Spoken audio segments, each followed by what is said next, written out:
Salut les graisseux, heureux de vous retrouver en cette période un petit peu délicate et difficile pour certains pour le confinement. Donc là on est le 20 mars 2020 et on est dans ma cave, enfin une partie de ma cave, mais comme vous voyez les caves des graisseux en fait elles sont en grande partie prises pour de la mécanique, hein. On s'en sert pas uniquement pour stocker de la flotte et puis de la nourriture, des vivres, tout ça, même si on a déjà pas mal.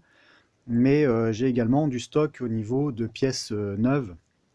Donc je trouvais que c'était la bonne occasion justement de vous parler, comme on est en pleine période de stockage pour des denrées alimentaires et tout ça. Donc voilà, moi je suis en stock, on va dire permanent aussi au niveau des pièces d'avance que je vais avoir pour la plupart des véhicules que j'ai en usage courant.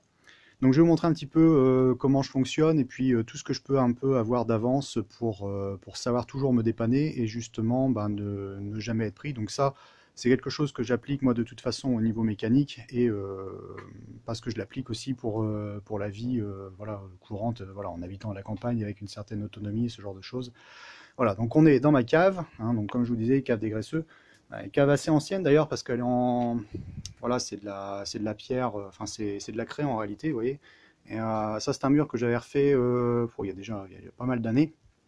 Je l'avais rejointoyé, mais vous voyez, il est entièrement gravé avec des inscriptions qui datent des propriétaires précédents et je pense aussi pendant la Première Guerre mondiale parce qu'on était voilà, sur des lignes de front à cet endroit-ci. Donc voilà, j'ai essayé de conserver au maximum les gravures qu'on pouvait avoir à mon avis de soldats qui devaient être enfin qui ont certainement trouvé refuge à un moment ou à un autre ici.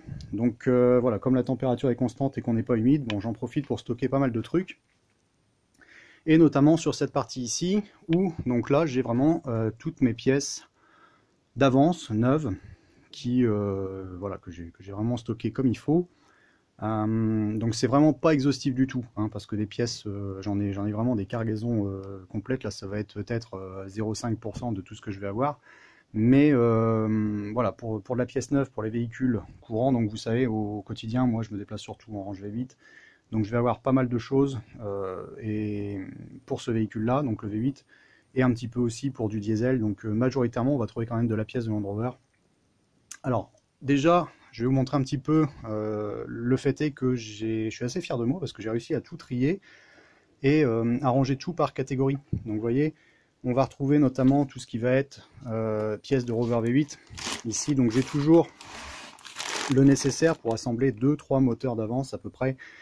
On va retrouver des joints, de la durite neuve, des joints SPI, des chaînes de distribution. On va avoir de la segmentation, on va avoir des coussinets, on va avoir de la visserie aussi. Des joints, des supports moteurs. Tiens, j'ai un embrayage là qui traîne là-bas au fond, il faut que je l'enlève parce que c'est pas sa place. Voilà, enfin de la tuyauterie, ce genre de truc. Donc je fais vraiment des cartons à part et puis vraiment les joints V8 spécifiques. Donc là on a des joints d'avance, notamment voilà pour les carbus SU par exemple. D'accord, mais on va retrouver également des joints SPI. On va retrouver voilà, des pochettes de joints. Un petit peu dans tous les sens, donc il y a vraiment de tout pour se dépanner. D'accord. Et puis ici, on va voir la suite des joints. Là, beaucoup de joints de culasse, donc il va y avoir du 3.9 et du 3.5, hein, parce qu'on n'est pas sur le même alésage. Des joints de cache-culbut, je vais en avoir en alu d'origine, je vais en avoir également en fibre. Ouais, on a un petit peu de tout. Voilà, bon, j'en ai aussi pour d'autres véhicules en fait, parce que je les ai mis là d'avant. J'avais trouvé ça dans une bourse. Là, c'est pour de la vieille DS et puis de la 404. L'arbre à cam, hein, qui est en attente de montage. Je suis en train de préparer un moteur. Là, je suis en plein dedans. Et là, c'est mon outillage un petit peu plus spécifique où je vais notamment retrouver, par exemple, un Palmer. Voilà, c'est des outils qu'on va pas utiliser tous les jours du tout, mais voilà, j'aime bien qu'ils aient leur petite caisse et puis je viens les chercher quand j'en ai vraiment besoin. Par exemple, ici. On va retrouver, ça c'est l'outil que j'utilise par exemple pour équilibrer les carbus, voilà, hein, pour mesurer le flux d'air et puis l'équilibrer gauche-droite quand on a deux carbus par exemple sur un V8. Donc voilà, ça on l'utilise vraiment pas tous les jours. Je vais avoir des brosses d'avance pour tout ce qui va être nettoyage, d'accord. Et puis bon, ce que j'utilise aussi, par exemple le haut noir, il va être là, voilà. Et puis je vais avoir un stylo graveur, enfin voilà, pince à segment, vraiment des outils un petit peu spécifiques. Après, si on continue, on est par exemple pour le 300 TDI qui va toujours bien. D'ailleurs, depuis les vidéos, là je suis à 420 ou 430 000 km, je crois. Une merveille. Elle fonctionne vraiment très bien. Eh ben, on va retrouver toujours pareil, donc les courroies d'accessoires. Hein, d'accord. Courroies de distrib, j'en ai toujours. Alors, je fais du roulement hein, en fonction de voilà, du stockage et tout ça, pas les conserver trop longtemps. J'ai toujours les galets tendeurs, galets fous. J'ai toujours aussi des injecteurs. Alors ça, c'est les injecteurs, c'est parce que je fais des roulements avec les tarages. Donc j'ai toujours des injecteurs qui sont prêts à être tarés.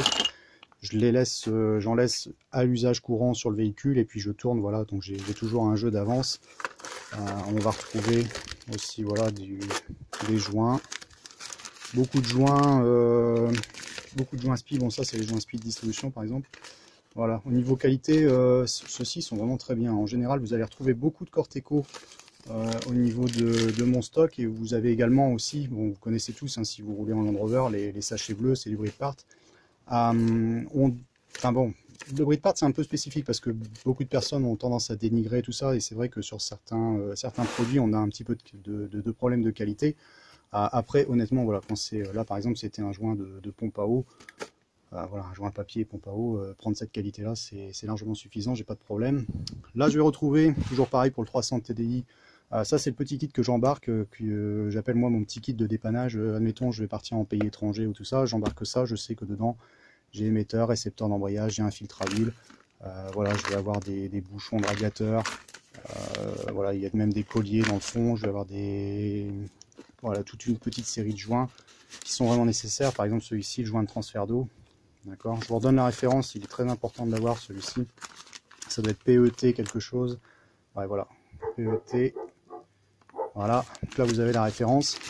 Et ça évite justement quand vous êtes en panne dans un pays étranger, d'attendre après votre ravitaillement et puis l'arrivée des pièces pour vous dépanner. Voilà, c'est valable par exemple pour les petites astuces. Hein, si vous avez pareil les jantes où vous avez encore des chambres à air ou ce genre de trucs, aidez-vous avec des chambres à air dans le coffre, hein, parce que voilà, vous faites dépanner pour les pneus et tout ça, la plupart des stations n'ont plus de chambres à air pour vous dépanner. Donc après, qu'est-ce qu'on a d'autre? Ici on va retrouver encore du 200, 200, 300 encore. Là j'ai un petit peu de visserie, des galets, je vais avoir des pompes à eau. Voilà, donc vraiment de quoi se dépanner. Alors moi je fais mes boîtes en fonction de la motorisation, donc 200. Vous voyez là on était en 300 TDI, après on va passer sur du 200 et on va retrouver un petit peu la même chose, hein, donc courroies de distrib, des durites, des courroies d'accessoires, des joints. Vraiment la première nécessité à chaque fois pour chacun des modèles. Et après bon voilà, embrayage, donc là on va trouver quoi sur l'embrayage? L'embrayage, on va avoir des fourchettes, on va avoir des pions, on va avoir des butées d'embrayage. On a de la pièce neuve, on a de la pièce d'occasion. Voilà, donc là c'est mon petit stock personnel, c'est en fonction de ce que j'estime être nécessaire. Là je vais avoir pour ça, c'est tout ce qui est nécessaire pour les boîtes de vitesse, boîtes de transfert. Ouais, donc j'ai toujours des pochettes d'avance avec les joints SPI. Voilà, tac.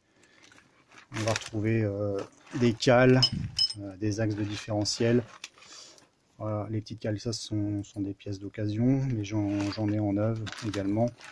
Voilà, j'ai de la visserie, j'ai un petit peu de tout, de quoi se dépanner pour refaire des boîtes de transfert, si jamais on les ouvre. Des petits bouchons aussi, je crois, il doit y en avoir ici, voilà.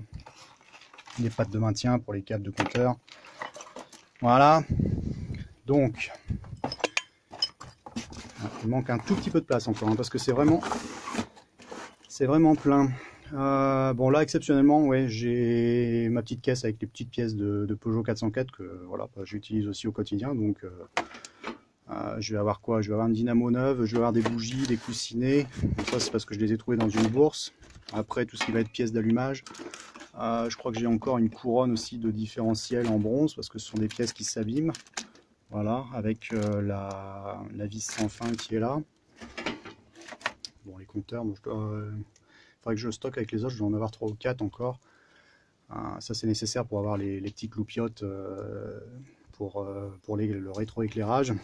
Et puis bon, déballer des essuie-glaces, bon, ça c'est logique. Là il y a mon pote là-haut qui nous regarde, d'accord.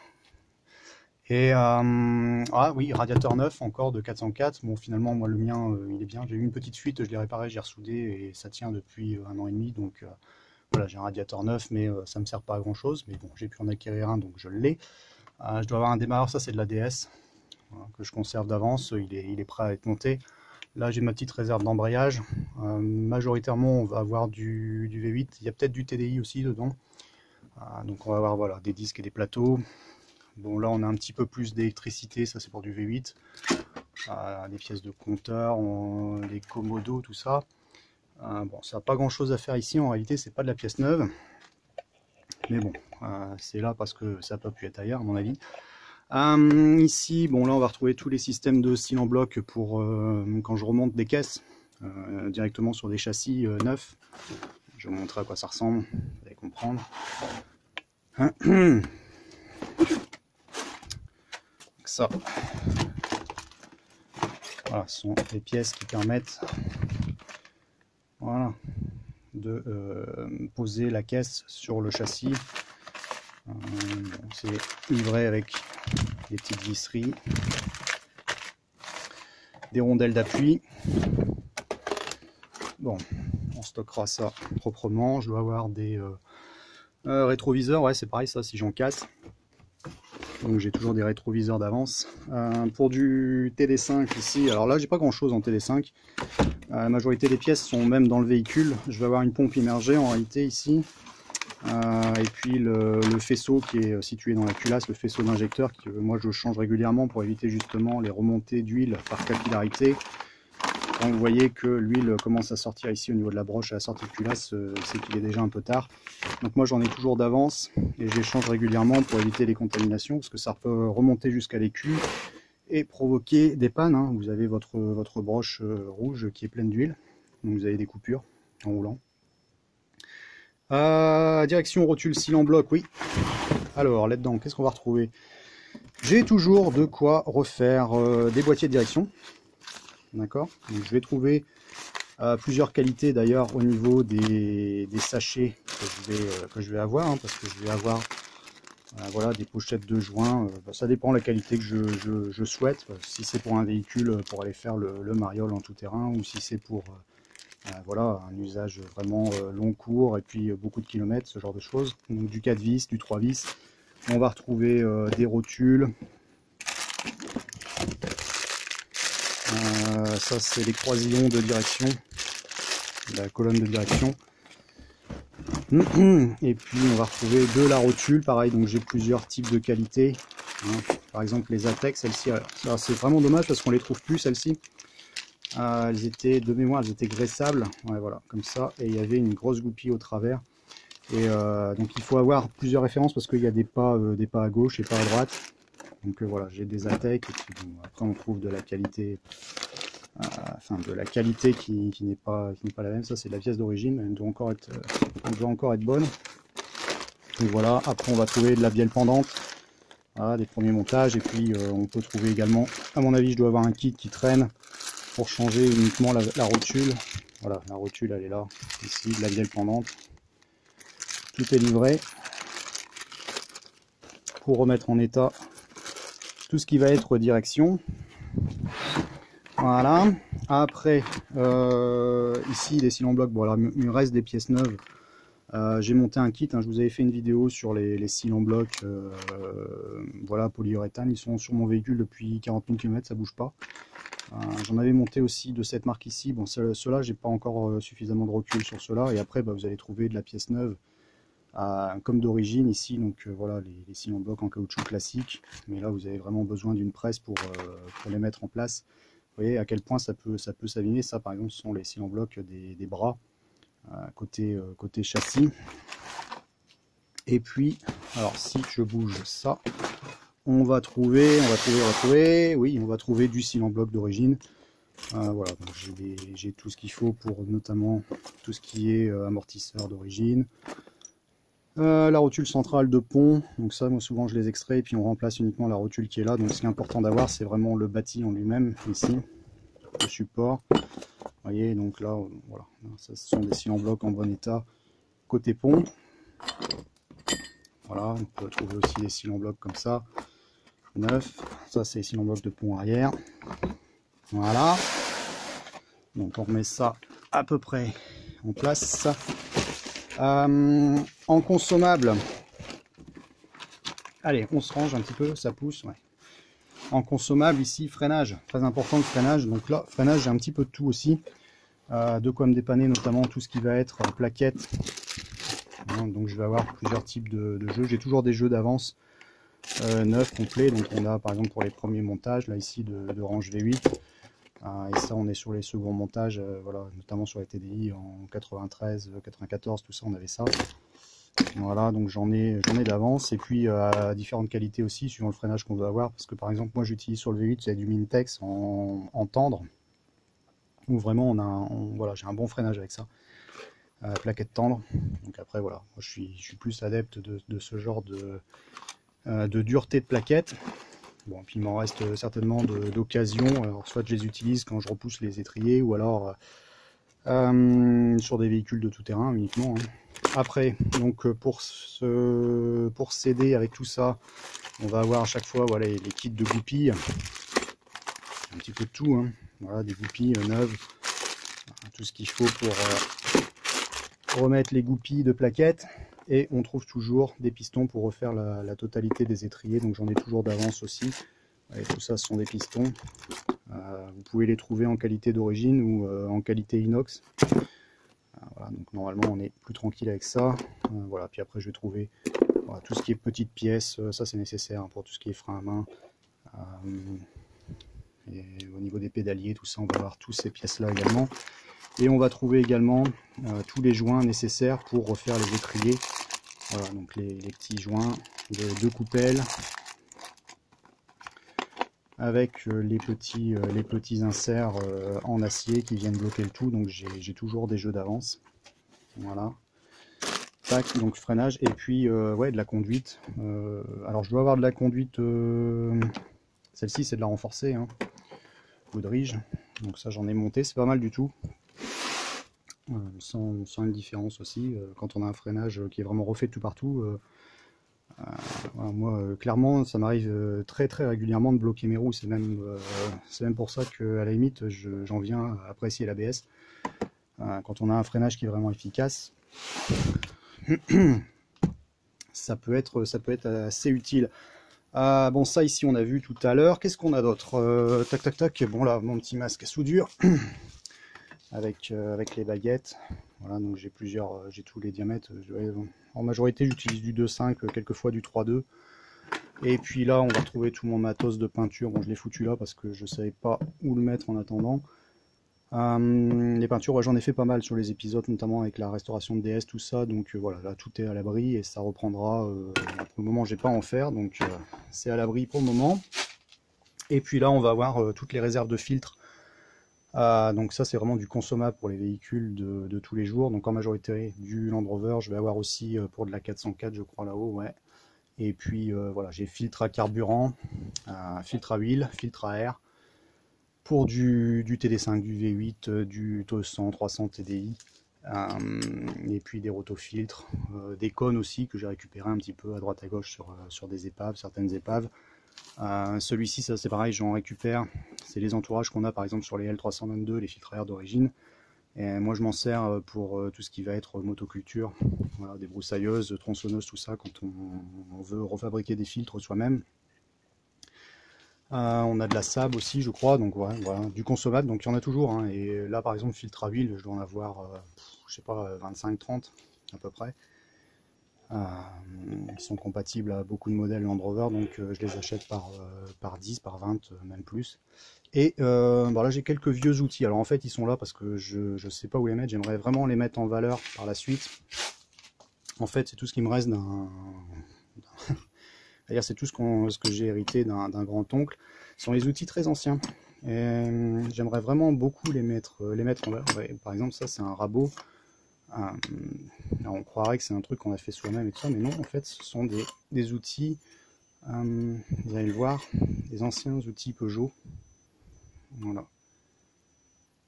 Peugeot, frère, garantie. Voilà, un petit rabot. Ça, c'est des outils qui ont pas mal d'années. Et puis, j'ai récupéré également des clés. Voilà, donc c'est un grand oncle qui était, voilà, qui, on va dire, a commencé à bosser, qui aimait bien la mécanique, on va dire. Donc, j'ai récupéré quelques-unes de ces clés. Ouais, des grosses clés. Clé Fiat, qui est pas cassée d'ailleurs. Mais voilà, mais c'est plus un lien affectif, on va dire. Les premiers outils SAM. J'ai vu qu'il y avait, ouais, regardez, quand vous avez des clés à molette comme celle-ci, c'est hallucinant, quoi. Voilà. Donc pour la petite histoire, bon, lui, il faisait du transport, transport de marchandises, département du Nord. Donc voilà, tout ce qui était campagne à betterave, ce genre de truc. Et puis voilà, pas forcément avec du gros porteur à l'époque, hein, parce que c'était après la Seconde Guerre mondiale, puis les années 50, 60, tout ça. Mais voilà, en outillage, il n'y avait vraiment pas grand-chose. Donc je suis attaché à ces outils parce que voilà, le pauvre, il passait quelquefois des nuits entières à réparer les camions ou tout ça pour dire de repartir au boulot, voilà, avec mon arrière-grand-père, tout ça. Donc les outils sont là, et puis bah, comme j'utilise les filtres, je suis amené à en utiliser régulièrement, bah, je les vois à chaque fois, ça me fait plaisir. Donc filtre. Après on va retrouver, bah, toujours pareil, hein, des filtres, là j'ai aussi pour la motoculture, un peu plus de ce côté-ci, et puis des filtres à air, et puis là tout mon système, par exemple pour mon GPL, là c'est le même que ce que j'ai sur mon véhicule de tous les jours au GPL, donc je vais avoir des électrovannes. On va trouver des filtres, on va trouver le vapeau, voilà. Puis après les conduites, bon ça c'est jamais que du cuivre qu'on peut acheter au mètre. Transmission, pont moyeu. Alors bah là ça c'est pour un montage que je dois faire en attendant, pour dire de doubler mes amortisseurs arrière sur un pont. On va retrouver des croisillons très importants, en bonne qualité toujours, d'accord. Donc des croisillons, j'en ai tout un paquet, des mains meneuses, du joint spi, toujours pareil, des joints de nez de pont, ça il y en a pas mal. Donc là il y a toute une collection de joints spi également. Et puis on va retrouver là-bas tout du roulement. Voilà, donc en roulement, moi je prends toujours de la qualité Timken. Ceux-là on est certain de voilà, durer un bon moment avec, si tout est bien monté, tout ça. Normalement on fait les 250 000 km en usage courant, on les fait sans problème. Je vais avoir aussi de la graisse spécifique qu'on met dans les bols, hein, pour les joints homocinétiques, tout ça, donc des recharges. Voilà, je peux aussi l'avoir, en fait, je peux en avoir en fût. Donc, mais là au moins j'ai la dose qui est préconisée. Ouais, on peut avoir des écrous anti-vol. Bon, il y a un petit peu de tout, voilà, tout ce qui touche, on va dire, à tout ce qui est transmission, pont, moyeu. À côté, j'ai de l'allumage de V8. Alors, il y a tout. Il y a des têtes, il y a du faisceau d'allumage, et puis je vais avoir plein d'allumeurs. Je crois que j'en ai... En fait, si on enlève un petit peu tout, il y en a plein en dessous. Bah, parce que des allumeurs, il y en a quelques-uns différents. Vous pouvez avoir les allumeurs, ça doit être les 35 DLM8. Voilà, ceux-là avec les petits amplis ici, ça c'est du 3.9 4.2 avec carter frontal, ancien modèle. Voilà, comme celui-ci. Et puis là par exemple ça, bon, là-bas on a toutes les bobines, voilà, parce qu'on a des bobines pour modèle à grain, modèle avec ampli, elles sont pas les mêmes. Je dois avoir des allumeurs anciens aussi, les allumeurs les tout premiers, voilà, à grain. Et je crois que j'ai encore des allumeurs des 35 DM8. Ah bah celui-là c'en est un, voilà. Voilà, le modèle des 3.5 par exemple de 87-88. Voilà, comme celui-ci, où on n'a pas d'ampli sur le corps de l'allumeur. La référence est là, ouais, 35 DM8. Comparé au modèle 35 DLM8 avec le petit ampli ici, qui a tendance à chauffer et à claquer. Il peut poser des problèmes quelquefois parce que justement il est exposé. Vous avez le carter de pompe à eau qui est juste ici. Pompe à eau d'ailleurs, on en parle, pompe à eau de V8. Hein, puis là, bon, je dois avoir plusieurs modèles également. Et puis, ouais, il y a de la pompe à huile. Et derrière là-bas, j'ai tout ce qui est système d'éclairage. Donc j'ai des feux d'avance, des feux on appelle ça les phares cristal. mais je dois avoir des phares, des feux d'origine et tout ça, c'est pareil parce que quand on les casse, voilà, on attrape un tournevis, on change ça et c'est fait. Pas besoin de passer son temps et puis d'immobiliser le véhicule. Et puis ici, bon bah là, à mon avis, ça atterrit là parce que j'ai pas su le mettre ailleurs. Je dois encore avoir un vibroquin là qui traîne ici, des arbres à cam, genre de truc, un cardan. Les culs, ça c'est pas très malin parce que faudrait que je le stocke plutôt dans la maison, ce sera mieux. Au niveau des maintiens de température, humidité, tout ça c'est toujours mieux. J'ai des débitmètres, des pompes à essence, voilà, donc ça c'est vraiment plus un peu spécifique, on va dire, des injections de 3.9. Voilà, donc on a fait un petit peu le tour de ma petite réserve. Ouais, donc c'est vraiment pas exhaustif du tout. Il y a vraiment beaucoup de choses d'avance, mais tout ce qui va être vraiment pour le Land Rover, je vais conserver ici. Et donc, comme je vous disais, comme là, des périodes où j'ai besoin d'entretenir et tout ça, je sais que dans ma réserve, j'ai toujours un peu de quoi dépanner, on va dire, les problèmes les plus courants. Et puis à façon, après, bon, j'ai des épaves et tout ça aussi, donc je peux toujours me débrouiller en prenant vraiment la grosse pièce directement dessus, quoi. Donc, et puis faire des swaps, ce genre de trucs. Voilà, donc j'espère que voilà, ça vous aura permis de voir un petit peu. Vous pouvez peut-être vous inspirer aussi pour tout simplement faire le même genre de tri chez vous, hein, et puis fonctionner avec ce genre de tri par boîte, et puis par organe, et puis par famille, on va dire, de motorisation ou d'organes concernés, hein, notamment tout ce qui va être joint, freinage, gestion des ponts, des boîtes, ce genre de trucs, et ça vous permet de vous retrouver aussi plus facilement. Voilà, donc gardez courage justement dans une période comme celle-ci, et puis profitez-en peut-être pour vous recentrer sur ce qui est vraiment important pour vous, on va dire mettre à profit tout ça aussi peut-être pour avancer sur vos objectifs perso, quoi, pendant que tout le monde est sur Netflix. Justement tirer votre épingle du jeu, et puis voilà, faire un petit peu aussi tout ce qui traînait et que vous n'aviez pas eu le temps de faire auparavant. Mais bon, le réveil sera douloureux à mon avis. Voilà, donc moi j'y retourne, j'ai un petit peu de taf. À plus les graisseux, ciao, on se retrouvera pour des nouvelles vidéos. J'ai pas mal de sujets à vous tourner, d'inspiration, tout ça, donc voilà. On continue la chaîne. Allez, courage à tous, ciao.